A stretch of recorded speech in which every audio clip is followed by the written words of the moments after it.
dumlaba thoubu sing adugi mafamda heikat leikat tambagi thouram asi pangthok chanabagi damakta sem saba ekoi punamangna ekoi committee sina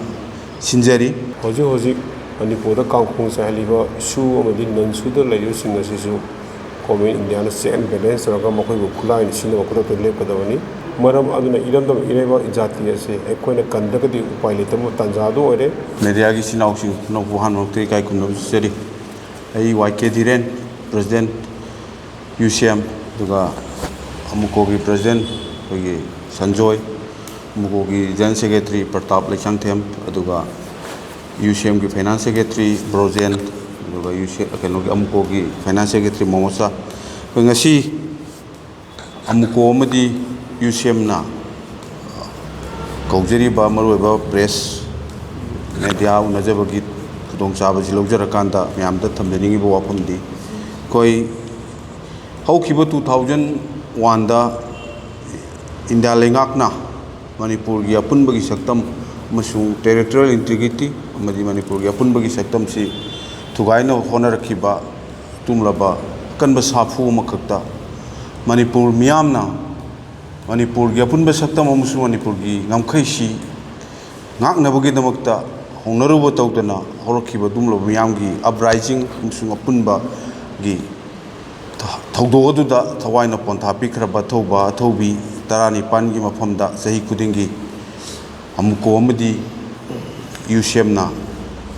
heikat leikat tamduna lakpa June 19 gi thoram hantakisu laiba June gi tang 19 da koigi Kekrupat Great June Uprising Memorial Complex ta koigi AMUCO amadi UCM gi apunba committee the Great June Uprising and Unity Day aiba koigi kunga mangarak suba 25 the Great June Uprising Unity Day ki thoram masi koi pangthokna bidamakta punba committee mai koi semjare semiba committee sigi chairman na ai sama YK Dhiren aduga vice chairman na koi gi Sanjoy aduga convener na koi Pratap Lechangthem aduga co convener na koi gi Santana Hakpam musu finance tana koi gi Momosa na puragani aduga hairiba thoram asi koi leipak miyam ga loinana sahi kudingi koi athoubi sing adugi leipaki apunbagi saktam gi damakta thawaina pontha pibikraba dumlaba thoubu sing adugi mafamda heikat leikat tambagi thoram asi pangthok chanabagi damakta sem saba ekoi punamangna ekoi committee sina sinjari hairiba heikat leikat tamba the Great June Uprising Unity Day kunga mangarak suba thoram asita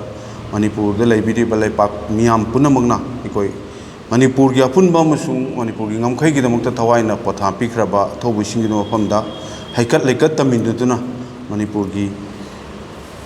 yelhomi amasung Manipur da leiminariba furup khudingmakki amatoiba wakhalol da sagan minanabagi adumla tanja adu miyam da lominasi amasung thaubu sing gi mafamda heikat leikat taminasi haiba wafam sigatani June Unity Day and uprising asigi vice chairman amo ina thamjani mafamdi Government India na Manipur bu matam leba khibita machin thugaina wa lalong proxy war aduga state terrorism aduga nakan amda tonghilaga communist phonba masi bo leta sathabase masi strongly akoi condemn tawje aduna makha tana tawdabna phagani aduga makhoi gi government India ga loina re khallaga lejariba hinau singsu yamna leba masa tana wakhan tana khandamata oi British na sanarambra masi thugarma sing da mamai da onsel la chasin bigi bani maram aduna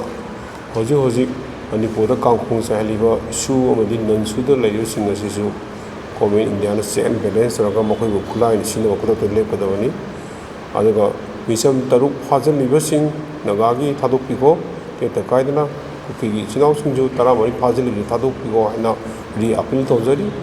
Manipur da leriba Manipuri akoina ekoi iramdam ireba jati asinga minasi community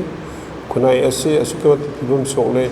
maigei khuding da ekoi da thonlo policy je thoni da ngantani maram aduna iramdam ireba jati ase ekoina kandagadi upai letam tanjado ore yam punamo ken ekoi Manipuri ama oina ekoi anogo Manipur mo oina honabada awon Manipur mo oina honabada apaba Manipur mo oina honabada ekoi gi daito da lominarasi habo hong khari thangjari thank you all